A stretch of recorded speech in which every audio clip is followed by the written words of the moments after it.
Meus irmãos, não seja incrédulo, mas crente. Quando você ouve falar da vida de Abraão, o que vem à sua mente? Primeira coisa que vem na sua mente quando você ouve falar sobre Abraão, você tem aí uma definição. O pai da fé, por exemplo. Sobre Moisés, quando você ouve falar sobre Moisés, o que vem primeiro à sua mente? O que você procura definir a história de Moisés, às vezes, num fato que você conhece. Podemos pensar também em Davi, Jó, Pedro, Judas, João.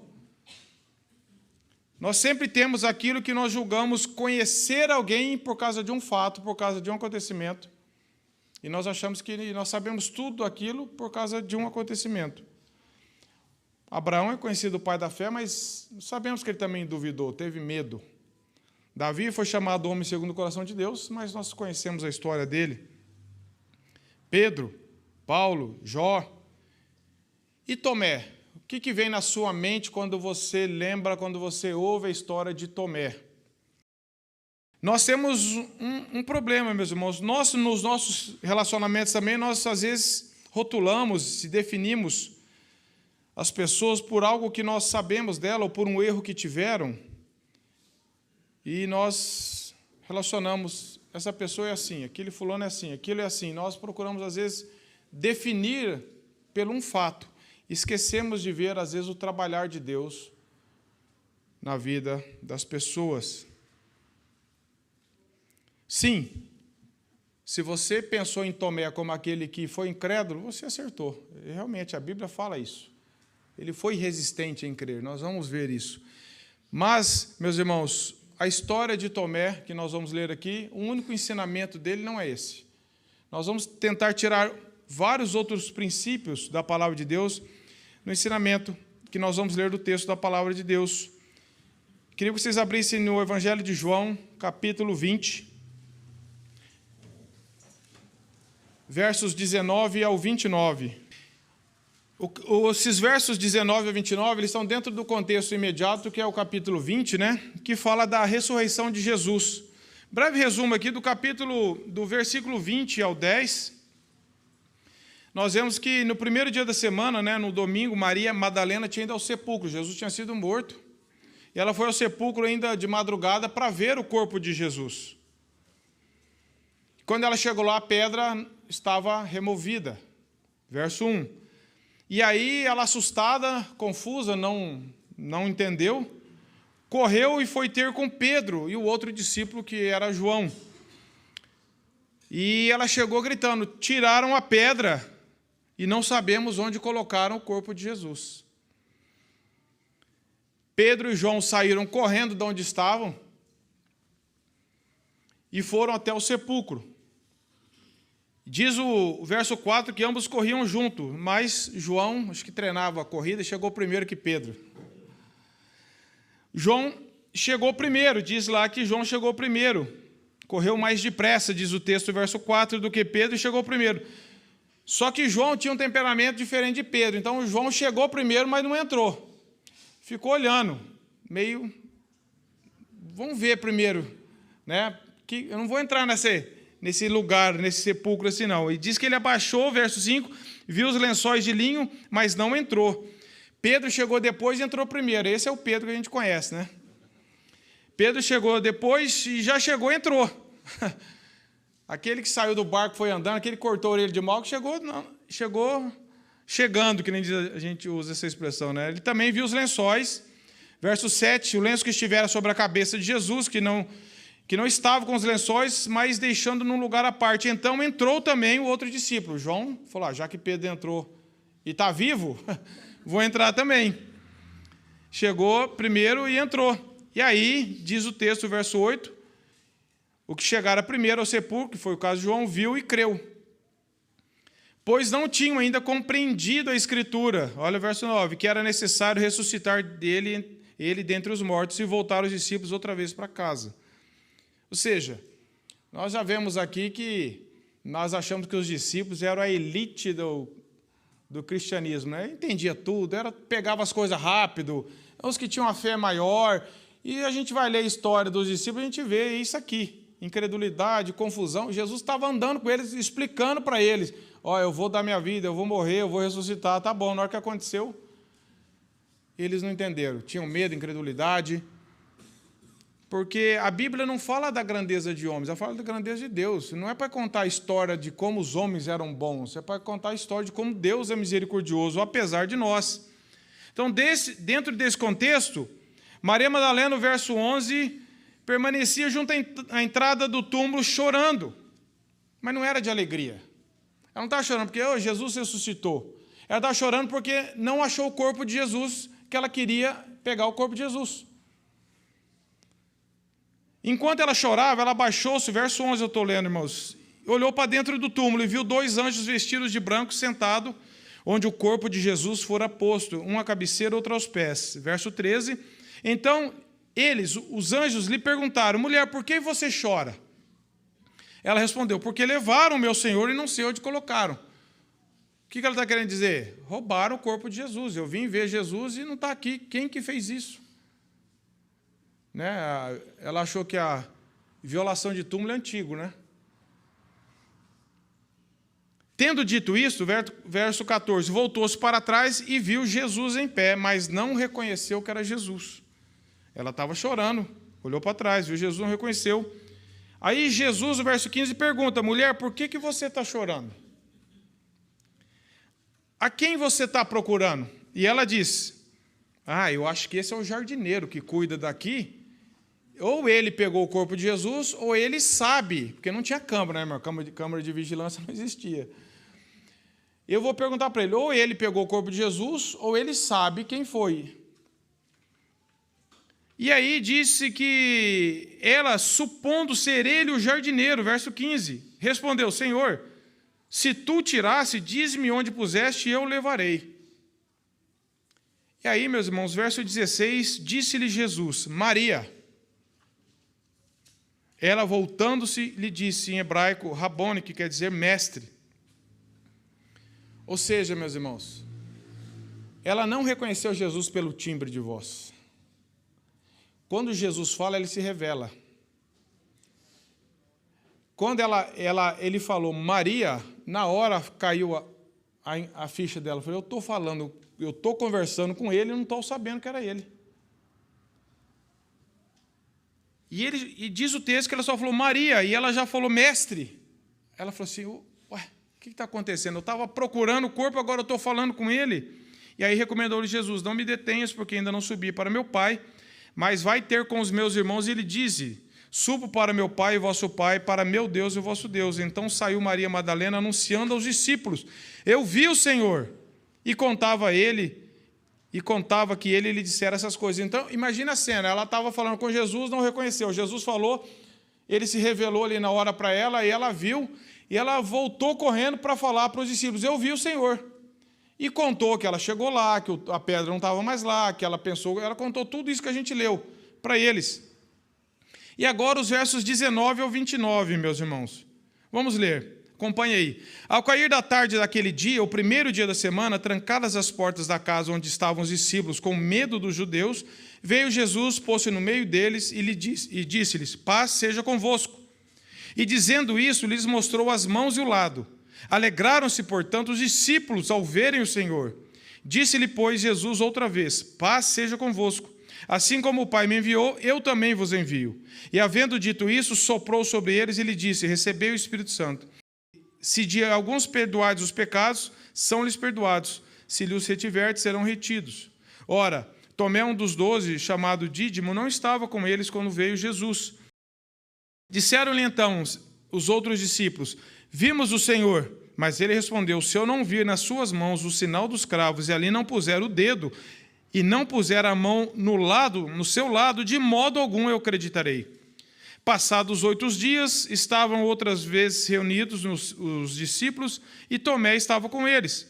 Estando as portas trancadas, veio Jesus, pôs-se no meio deles e lhe disse, paz seja convosco. E logo disse a Tomé, põe aqui o dedo e vê as minhas mãos, chega também a mão e põe no meu lado. Não sejas incrédulo, mas crente. Respondeu-lhe Tomé, Senhor meu e Deus meu.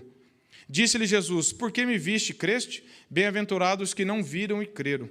Na verdade, fez Jesus diante dos discípulos muitos outros sinais que não estão escritos nesse livro. Esses, porém, foram registrados para que creais que Jesus é o Cristo, o Filho de Deus, e para que, crendo, tenhais vida em seu nome. Meus irmãos, quem era Tomé?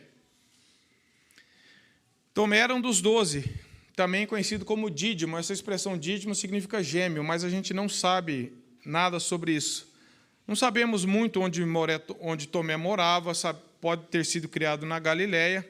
Mas lá em João capítulo 11, tem um acontecimento que quando Lázaro estava doente, Maria e Marta enviaram de Betânia uma mensagem a Jesus dizendo que o irmão delas, Lázaro, estava doente e que provavelmente morreria.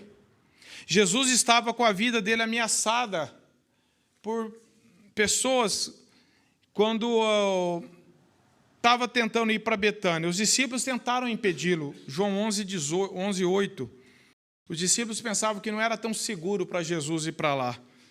Mas Jesus, após ensinar lá no verso 9 do capítulo 11, que iria ressuscitar Lázaro, os discípulos não entenderam muito bem o que Jesus estava falando, pensando que Jesus estivesse falando de um repouso, de sono. Então, no verso 15 do capítulo 11, Jesus esclarece. E Jesus disse que iria lá até onde o corpo de Lázaro estava. No verso 16, enquanto os discípulos estavam com medo, quem deles se encoraja para ir com Jesus? Tomé. Tomé disse, então Tomé, chamado Dídimo, disse aos outros discípulos, vamos nós também para morrer com o Mestre. Tomé entendeu ali a necessidade de ir até Lázaro e mostrou sua coragem diante dos discípulos. Tomé era meio direto, meio descomplicado. Eu creio, não creio, eu estou com medo, parecia ser bem direto. Depois, no capítulo 14 de João, meus irmãos, após Jesus para dizer para eles não ficarem com medo, não se turbe o vosso coração, credes em Deus, credes também em mim, eu vou para junto de meu Pai. Jesus estava falando isso, e lá no verso 5, então Tomé disse a Jesus, nós não sabemos para onde o Senhor vai, como podemos saber o caminho? Tomé era sempre esse também que perguntava. Aí Jesus fala no verso 6, eu sou o caminho, a verdade e a vida, ninguém vem ao Pai senão por mim. Foi uma dúvida direta de Tomé, que Jesus respondeu isso amorosamente. Jesus falou assim, como que você não sabe, cara? Eu estou falando com você, eu não vou falar mais com você. Você não está me entendendo? Sai. Jesus sempre respondendo em amor, em graça, sempre esclarecendo, sempre indo além, sempre atendendo a nossa fraqueza, a nossa incredulidade, né? No capítulo 20, então, nós vemos esse fato que nós lemos. Tomé, então, agora ele está, a partir do verso 19, que é o nosso foco aqui, no primeiro dia da semana da ressurreição de Jesus, os discípulos estavam ali, ao cair da tarde, o primeiro dia da semana, trancadas as portas, estavam os discípulos com medo, Jesus veio e apareceu para eles e falou, paz seja convosco, ou seja, está consumado, a paz agora está definitivamente feita, a reconciliação. Jesus falou de novo, paz seja convosco. E no verso 24, meus irmãos, peguem esse fato que Jesus tinha aparecido para eles na primeira reunião dos discípulos da ressurreição. Os discípulos estavam reunidos. Não era uma reunião extraordinária, era uma reunião, eles se reuniam no primeiro domingo. No primeiro dia da semana. Mas, se nós formos ver, meus irmãos, o verso 24 diz assim, acompanhe aí. Ora, Tomé, um dos 12, chamado Dídimo, não estava com eles quando Jesus veio. Eu pergunto, onde que Tomé estava? Por que Tomé não estava reunido com os discípulos no primeiro dia da semana, no momento que Jesus tinha sido morto?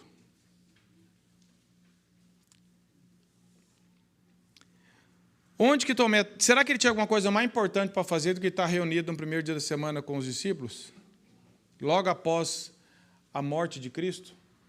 A gente não sabe, não dá para saber exatamente. São especulações e a gente tem que se limitar a isso, mas pode ser excesso de medo, porque os discípulos tinham medo. Se os judeus mataram Jesus, se nós não se reunirmos em nome de Jesus, nós estamos correndo risco também. Pode ter sido que ele estava profundamente desanimado, desacreditado, Não sei, a gente não sabe. Mas o fato é que ele devia estar lá e não estava. A Bíblia não traz nenhuma justificativa para Tomé não estar ali. Ele ficou longe dos seus companheiros e amigos quando os encontrou. Agora, a primeira lição que eu quero tirar do verso 24, meus irmãos, é que o cristão ele deve priorizar estar com a igreja. Logo que Jesus ressuscitou, os discípulos estavam reunidos, todos, menos Tomé. J.C. Riley, que é um pastor, um teólogo, ele diz assim: naquele momento de grande aflição na vida dos apóstolos, parece improvável que ele tinha algum bom motivo para não estar junto a seus irmãos. É provável que, de alguma maneira, Tomé tinha uma culpa nisso. Uma coisa é certa e evidente: por estar ausente, ele foi mantido em incredulidade e suspenso durante uma semana, enquanto todos os outros se regozijavam em pensar no Senhor ressuscitado. Jesus tinha aparecido para os discípulos que estavam reunidos. Tomé não estava. Ele deixou de ser cristão por causa disso? Não, mas ele perdeu o primeiro encontro de Jesus ali, que Jesus estava aparecendo para os discípulos. E Riley comenta assim: é difícil supor que as coisas teriam sido diferentes se não houvesse alguma culpa da parte de Tomé. E olha só, não podemos deixar de pensar que ele devia estar presente quando estava ausente. E é muito fácil, meus irmãos, nós nos afastarmos da reunião da igreja, pensar, não vou perder nada, tem outro domingo, tem uma de manhã, tem uma de noite.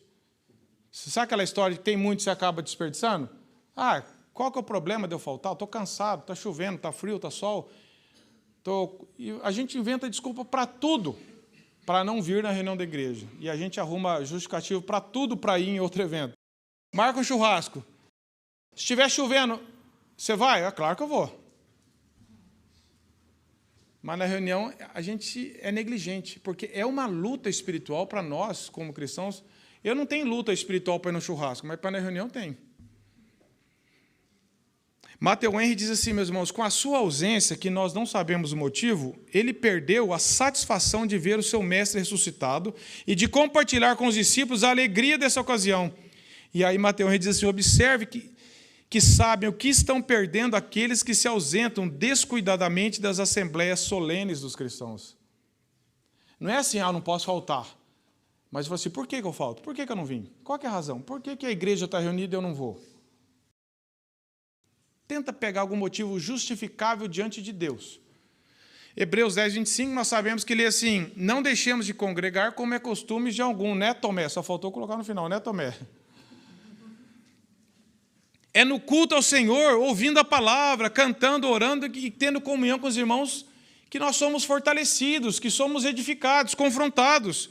Quando nós negligenciamos o culto da igreja, quando deixamos de ouvir a palavra pregada, de ter comunhão com os irmãos, de cantar verdades, de orarmos, quando negligenciamos, nós perdemos edificação, consolo, confronto, crescimento espiritual, esperança e transformação, meus irmãos.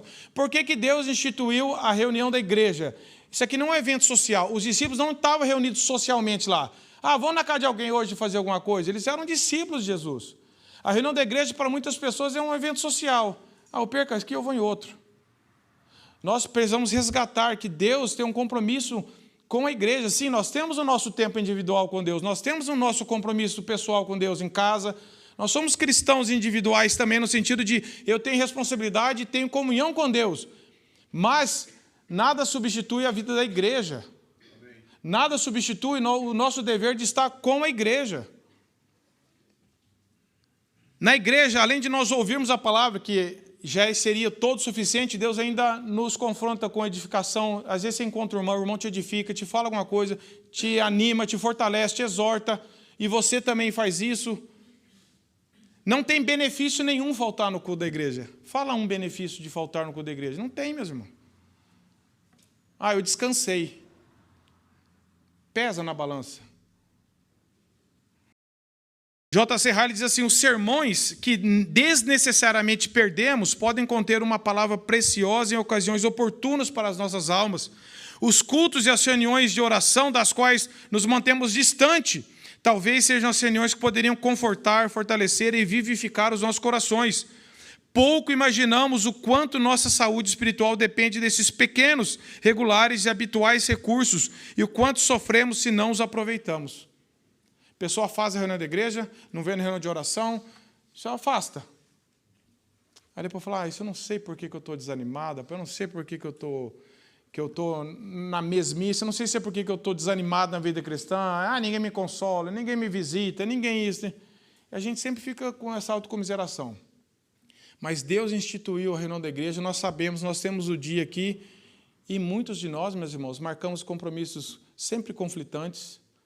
Ou então, para o meu bem-estar pessoal, hoje eu não vou, hoje eu vou me dar o direito de ficar dormindo. Por que eu não dorme sábado?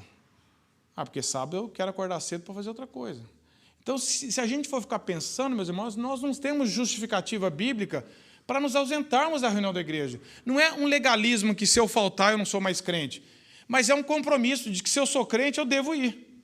É um privilégio, é um dever que eu tenho que fazer. Mas Tomé, de alguma forma, Tomé não estava, e ele perdeu, ele ficou 8 dias angustiado. Todo mundo desfrutando que tinha estado com Jesus, e Tomé ia ali, tipo assim, eu acho que caiu a ficha dele, falou, rapaz, na próxima eu não perco. E na próxima reunião Tomé estava lá. Verso 25 disse, disseram-lhe então os outros discípulos, vimos o Senhor. E Tomé tinha respondido, estou achando que vocês tiveram uma visão emocional. Mas, meus irmãos, eram 10 aqui. Todos eles falaram, nós vimos o Senhor. Não eram pessoas que estavam andando na rua, falaram, vem cá, você que é o Tomé, pediram para avisar que eu vi o Senhor. Eu não sei nem quem é você. Eram os discípulos, meus irmãos, pessoas que Deus tinha chamado para ser testemunha dele e que estavam andando junto. Tomé sabia da integridade desse povo. Tomé tinha amizade com ele. Os 10 falaram, Tomé falou assim, vocês estão vendo coisa. Aí, o que ele disse para os discípulos? Se eu não ver, não puser a mão, não puser o dedo, de modo algum vou acreditar em vocês. Não vem com essa conversa para cima de mim, não. Você ouviu o Senhor.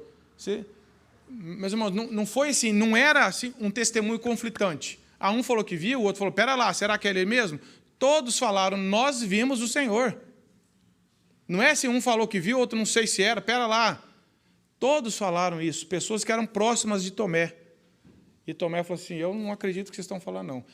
Sabe por que ele duvidou de ser? Porque ele já tinha duvidado das promessas de Jesus, que Jesus falou que ia ressuscitar. Era para ele acreditar só de não ter a pedra lá. Mas ainda Deus deu mais essa testemunha e eles não viram, e ele não viu. Mas agora, meus irmãos, no verso 26, nós vemos um outro ensinamento. O primeiro é esse. Cristão não tem justificativa quase nunca para não vir nos cultos da igreja. Raramente nós temos. E se temos, amém. Deus é misericordioso. Ninguém precisa ser legalista de se eu faltar na reunião não sou mais crente, ou eu faltei na reunião, agora sou um Judas. Não é isso. Mas nós devemos cavar, Senhor, por que eu não tenho ido? Por que eu tenho afastado? Por que eu não vou? Por que eu não fui hoje? Por que eu faltei hoje? Por que eu já estou programando de faltar à noite? O 25b, outra lição no 25b aqui. Os discípulos, meus irmãos, isso aqui é muito interessante. Quando os discípulos viram, eles falaram para Tomé. Aqui nós vemos, meus irmãos, um amor fraternal. Quando alguém não vem no culto da igreja e você percebe que ele não veio, qual que é geralmente a nossa atitude? É cobrança. Por que você faltou? Por que você não veio? A gente não fala do benefício que nós tivemos, a gente simplesmente cobra. E quando a gente cobra, a gente está assoprando a pessoa para longe. Tenta cobrar dos seus filhos. Por que você não está lendo a Bíblia? Eu faço muito isso, eu acho que vocês também fazem. A gente erra muito na cobrança. Só que quando eu falo assim, toda vez que eu negligencio a Bíblia, eu fico pior, mas toda vez que pela graça eu começo a ler a palavra de Deus, ela me confronta, ela me exorta. Você acha que a pessoa vai ter vontade de ler a Bíblia se eu falar isso ou se eu falar, por que você não leu? Eu não estou vendo você ler a Bíblia, hein? Esse tipo de cobrança, meus irmãos, nós somos mestres de fazer isso, porque nós temos um orgulho, a justiça própria. Eu vim, você não veio. Eu leio, você não lê. Eu canto, você não canta. Eu não sei o que, você não sei o que. A gente gosta de ficar. Só que os discípulos, eles falam assim, Tomé, nós vimos o Senhor. Eles vão falar, Tomé, onde você estava? Você estava dormindo? Nós vimos o Senhor, Tomé. Você perdeu. Mas olha só, eles não falaram no tom irônico, nós vimos, você não viu. Não foi nesse sentido. Eles não estavam criticando. Nós devemos, com alegria, meus irmãos, proclamar as boas novas, o que Deus falou conosco, para que aqueles que se ausentaram falem assim, puxa vida, realmente eu estou perdendo muita coisa quando eu não estou no meio dos cristãos, quando eu não ouço a palavra.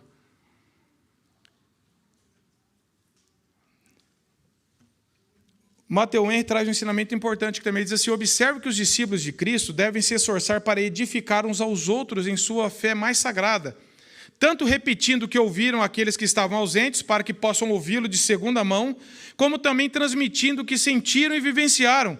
Aqueles que pela fé viram o Senhor e sentiram que Ele é gracioso, devem contar aos outros o que Deus fez às suas almas, excluindo somente a ostentação. Tipo assim, eu vim, você não veio, eu participei, você não participou. Mas nós devemos ter um pouco mais de compaixão, como esses outros discípulos falaram. Tomé, nós vimos o Senhor, Tomé. Tipo assim, meu irmão, onde você estava? Foi uma exortação, onde você estava? Olha o que aconteceu. Olha o que você perdeu. E ele deve ter caído a ficha e pensaram, puxa vida, é verdade. Então nós aprendemos também a recebemos misericórdia, oferecemos misericórdia. Passado 8 dias, estavam outra vez reunidos os seus discípulos e Tomé estava com ele, estando a portas trancadas, veio Jesus e pôs-se no meio deles e disse, paz seja convosco. E logo disse a Tomé, meus irmãos, passado 8 dias, Tomé agora estava com eles. Ou seja, foi uma ausência temporária. A gente não sabe por que ele não estava, mas agora Tomé estava ali com eles de novo. E Jesus, por graça e misericórdia, Jesus aparece e fala a mesma expressão. Paz esteja com vocês.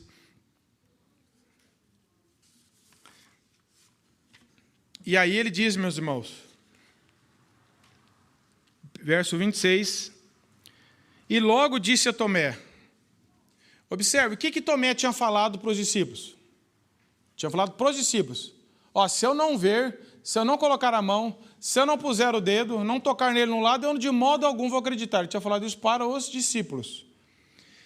Verso 26, Jesus aparece de novo, os discípulos estavam reunidos ali, e eles estavam com medo, por isso estavam com as portas trancadas, porque eles tinham medo. Nós também temos medo de perseguição, medo dos judeus irem lá atacar a eles. Só que é interessante que o medo não os deixou, não os livrou, não os espantou de se reunirem. Isso é graça de Deus. A Bíblia diz nas 2 vezes que eles estavam com medo, por isso eles estavam reservados, trancados. Mas estavam ali confiando na graça de Deus. E aí Jesus aparece de novo, agora Tomé está ali. O que você esperava? Que Jesus ficasse olhando para Tomé e falasse assim, e aí? Só que o texto diz no verso 27 que foi Jesus que logo disse para Tomé. Logo disse a Tomé, Tomé, vem cá, põe o dedo aqui, vê as minhas mãos, chega também a mão, põe do meu lado, não seja incrédulo, mas crente. Meus irmãos, como que Jesus sabia que Tomé estava com essa incredulidade, com essa fraqueza? Vocês lembram de outro episódio que quando Jesus estava com os fariseus, ele falava assim, por que vocês estão arrazoando nos vossos corações? Jesus sabe da nossa fraqueza, Ele nos conhece, Ele sabe das nossas incredulidades. E é interessante que Jesus ele não chega ali para tirar uma satisfação com a incredulidade, para improperar, para jogar na cara de Tomé, diante de todo mundo, fazer Tomé se envergonhar pela incredulidade dele. Jesus chega e fala assim, Tomé, e logo disse a Tomé, Jesus foi atrás daquela ovelha que estava mais esgarrada, daquele que estava mais incrédulo, daquele que estava com mais resistência para crer. Jesus amorosamente, como aquele pastor que vai atrás daquela ovelha perdida, Jesus vai lá com compaixão e fala, Tomé, você precisa disso? Eu te conheço, Tomé, eu sei. Jesus vai até as nossas fraquezas, meus irmãos. Jesus vai, Ele conhece as nossas incredulidades, as nossas lutas. E Jesus já chega e fala, põe aqui, não sejas incrédulo, Tomé. Não fique duvidando de tantas coisas. Eu já falei para você, eu não tinha falado que eu iria voluntariamente dar a minha vida e ressuscitar? Os discípulos não falaram que me viram? Por que você está tendo que criar uma experiência sua pessoal para poder crer? Por que você está querendo colocar condições na sua fé, Tomé? Não está suficiente tudo isso que está à sua vista? Jesus sabe que muitos de nós somos muito resistentes. Nós temos tanta evidência da ressurreição de Jesus, meus irmãos. Tem prova documental, tem a palavra de Deus, tem testemunho da igreja, tem testemunho de todos os irmãos, tem Jesus se revelando na palavra dele, e tem gente que fala assim, eu não sei não se Jesus ressuscitou. E tem crente, como eu e você, que já cremos na ressurreição e que ainda duvidamos que ele é o nosso Pai que cuida de nós. Não é uma incredulidade? Quando você está doente, acontece uma coisa, não sei não se Jesus é o bom pastor, porque eu estou passando tanta tribulação. Não é uma incredulidade? John Piper tem um livro muito bom que diz, Lutando contra a Incredulidade. Nós lutamos com a incredulidade ainda, de confiar na soberania de Deus, na providência de Deus, na paternidade de Deus, que Deus é soberano sobre tudo, sobre todos, que nenhuma folha cai, nenhum fio de cabelo cai, nenhum pardal cai. E nós, na hora H, ainda... Será? Será que Jesus mesmo é tão poderoso assim? E o que Jesus faz quando nós estamos com essas incredulidades? Ele, amorosamente, por misericórdia, ele fortalece a nossa fé, usando a vida de um irmão, a leitura da palavra, os meios de graça, a reunião da igreja. Nós não somos assim, meus irmãos. Nós somos duros. Quando os nossos filhos demonstram algum problema, a gente costuma ser muito duro, muito justo, né, aos nossos olhos. Já te falei, não vou repetir. Fazendo isso a mesma coisa de novo. Com os irmãos a gente é assim. Só que Jesus não é assim com a gente.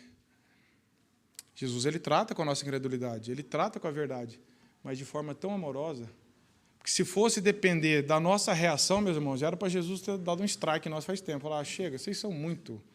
Estão ouvindo a palavra todo domingo, está lendo livro, compra livro, lê comentário, vai e tá, na hora que pega uma gripe fica duvidando. Nós também somos assim, mas Jesus não é assim conosco. Preste atenção no que Charles Spurgeon diz sobre isso, meus irmãos. Fantástico. Ele diz assim, veja quão paciente Jesus é.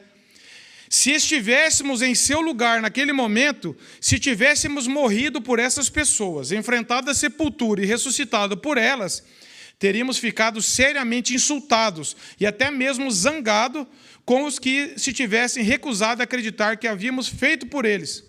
Mas nosso Senhor não demonstra nada disso. Ele é eterno com seus discípulos, como um pai que alimenta os seus filhos. Sim, por se mostrarem incrédulos, o Senhor os repreende, pois era algo necessário ao bem dos discípulos, mas não manifesta aborrecimento em seu espírito. Jesus tinha dado a vida por eles, tinha ressuscitado por eles. Evidência, ele fala, eu só acredito se eu ver. Ou seja, eu só acredito em mim mesmo, né? E Spurgeon continua, o bom pastor, aquele que deixa as 99 para procurar a que está perdida. Se Tomé for o mais incrédulo, Tomé receberá o cuidado especial. Ele é apenas um, mas ele é único. E o Senhor Jesus não perderá um único daqueles que ele veio salvar. Talvez você e eu teríamos dito, olha só, Tomé, se você não está convencido, vamos deixar para lá, vá em paz. Ele é apenas um, pode continuar bem o seu testemunho. Não podemos ficar para sempre procurando por um indivíduo solitário, deixe que ele vá. É assim que teríamos feito, mas não Jesus. Nosso bom pastor nos busca um por um. Ele cuida eternamente de cada indivíduo exclusivamente. E isso dá a todos uma enorme confiança no amor de Cristo. Se fosse nós, meus irmãos, pensa o que a gente faz com um problema bem menor. O Senhor conhece as nossas fraquezas, Ele vai além dela com misericórdia. Ele sabe que nós somos pó, Ele sabe que nós somos incrédulos, e nós precisamos falar, Senhor, eu creio, mas ajuda na minha incredulidade. Fortalece a minha fé, Senhor. Uma demonstração de amor e misericórdia bem simples. Essa passagem, meus irmãos, ela nos conforta, ela nos consola, ela também nos exorta. O Espírito Santo sabe muito bem que esse tipo de crente incrédulo, como Tomé, sou eu e você. Nós somos resistentes, nós somos fracos, indolentes, apáticos e diferentes. Muitas vezes duvidosos, queremos provas do amor de Deus ainda. Provas do cuidado de Deus ainda para nós. Esforcemos, meus irmãos, para demonstrar a mesma atitude para que o Senhor. Jamais menosprezemos pessoas, considerando as perdidas sem a graça divina, porque o seu amor ainda não é tão intenso para com Deus, nem a sua fé. E Riley diz assim: lembremos-nos de como ele lidou com Tomé e sejamos também compassivos e misericordiosos com as pessoas. Nosso Senhor tem muitos filhos com problemas em sua família, muitos soldados inexperientes em seu exército e muitas ovelhas mancas em seu rebanho. No entanto, ele não as lança fora. Aí Riley diz: feliz é o crente que aprendeu a lidar de maneira semelhante com seus irmãos. Nós queremos imitar Jesus na dureza, na justiça, mas não no amor, na misericórdia, na compaixão. E nós precisamos ter esse caráter. Senhor, eu sou esse Tomé aqui. Muitas vezes eu me vejo incrédulo. Eu olhando essa história aqui, tem hora que você tem vontade de falar assim: puxa, mas Tomé, hein? É que nem quando a gente lê a história do povo de Israel, um povo incrédulo. Aí você olha para a sua vida, eu estou fazendo a mesma coisa. E o Senhor tem sido misericordioso comigo também todos os dias. E por que eu quero ser duro com os outros? Sim, nós devemos nos exortar em amor, nós devemos confrontar em amor, mas nós devemos também ser misericordiosos. Agora, meus irmãos, chega um momento na vida de Tomé que muitos de nós não damos importância, talvez muitos de nós não lemos, não chegamos até aqui, só ficamos na incredulidade. A gente até usa as expressões, né? Precisa ver para crer também igual Tomé? Alguém está duvidando, chama o cara de Tomé. Pegou esse. Só que eu queria se chamar de Tomé a partir do verso 28 também, meus irmãos. Nesse sentido, de quando Deus se revela, ele quebra a incredulidade do coração. Olha o verso 28. Respondeu-lhe, Jesus mesmo já falou no verso 27, põe a mão. O texto não diz que Tomé pôs o dedo e a mão. Nós supomos que ele nem precisou fazer isso. Quando Jesus falou para ele, faz isso, ele falou, o que ele fala? Respondeu Tomé, Senhor Deus e Deus meu. O texto não fala que Tomé falou, deixa eu pôr, deixa eu relar. Por isso que eu falo que quando Jesus fala, ele se revela. Ele não falou para Maria, Maria parou. Tomé. Aí Tomé, meus irmãos, essa declaração de Tomé é uma confissão, mas uma confissão tão importante, que queira Deus que nós façamos essa mesma confissão, dessa mesma sinceridade que Tomé fez. Olha só, quando tudo isso aconteceu, Tomé respondeu, Senhor meu e Deus meu. Tomé não está usando o nome de Deus em vão. Falou assim, meu Deus, era ele. Não é isso que ele está falando, meus irmãos. É preciso explicar isso, porque nós usamos o nome de Deus em vão, como expressão de surpresa, de espanto. Tomé não fez uma confissão geral. Ah, é verdade. Jesus é o Senhor mesmo. Estou convencido, obrigado. Ah, eles tinham razão mesmo. Uma confissão genérica. Ele não pegou confissão emprestada dos outros. Ah, bem que os discípulos falaram. Então já estou convencido. Tá bom, beleza, vamos para a próxima. Tomé ficou tão impactado, mas ao mesmo tempo que ele foi incrédulo quando ele falou para todo mundo, ele falou, não, eu não acredito não. Eu preciso ver, preciso tocar para crer. Agora, quando Deus quebranta a incredulidade dele, ele fala diante de todo mundo também. Em sinal de arrependimento, de vergonha. Falou, olha de quem eu estava duvidando. Davi também declarou expressões assim no Salmo 84:3, quando diz, Senhor dos exércitos, Rei meu e Deus meu. No Salmo 35:23, Deus meu e Senhor meu. O que Tomé está falando aqui, meus irmãos, não é uma expressão que saiu assim de espanto. Ela saiu do fundo do coração dele. Quando Deus se revelou por graça ali quem ele era e destruiu a incredulidade de Tomé. Você pode ter todas as evidências do mundo possíveis. Tem cientistas estudando as evidências da ressurreição de Jesus. E eles chegam num ápice que fala, é verdade, Jesus existiu e ressuscitou. Tem prova documental e continuam incrédulos. Você pode ter todas as evidências externas ao seu redor e continuar incrédulo.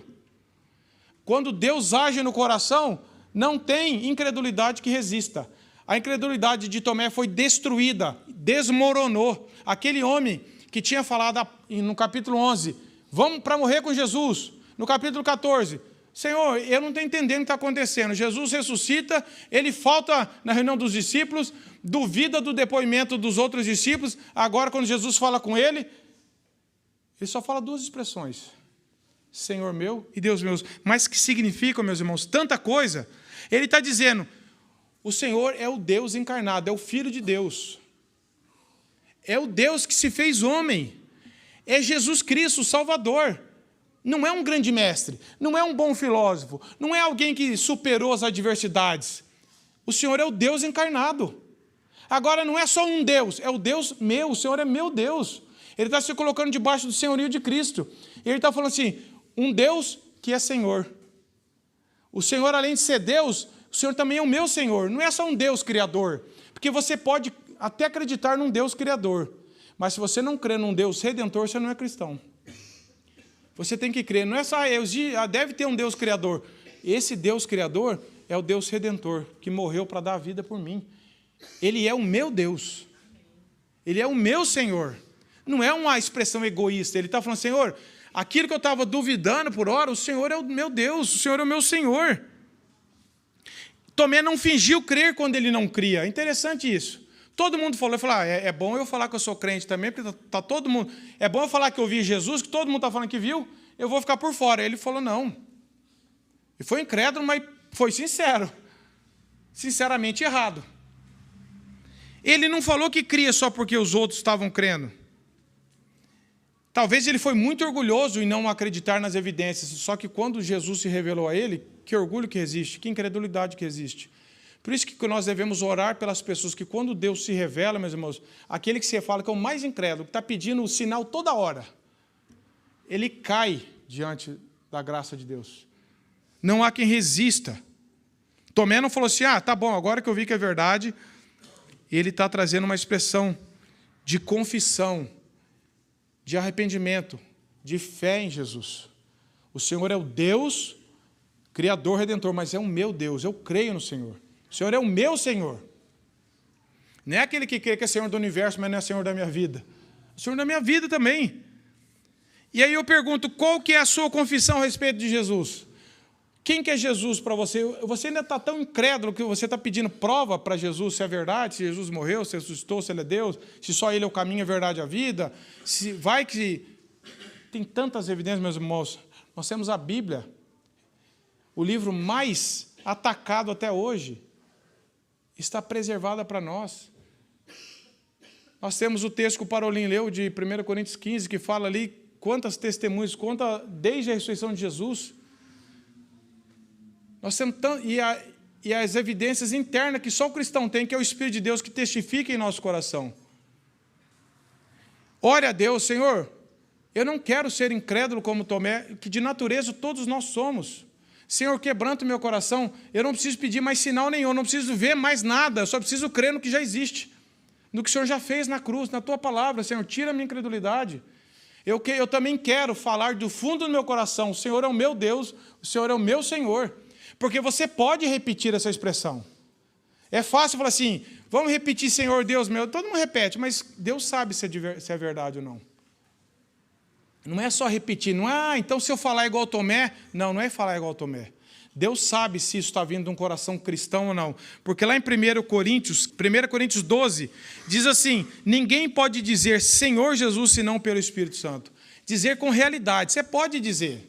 Você pode atender apelo na igreja, alguém vai na tua casa e falar de Jesus, você pode falar, eu creio, mas Deus sabe se de fato o seu coração está crendo, porque a fé é um dom de Deus, só Ele pode nos dar essa graça de crer em Jesus.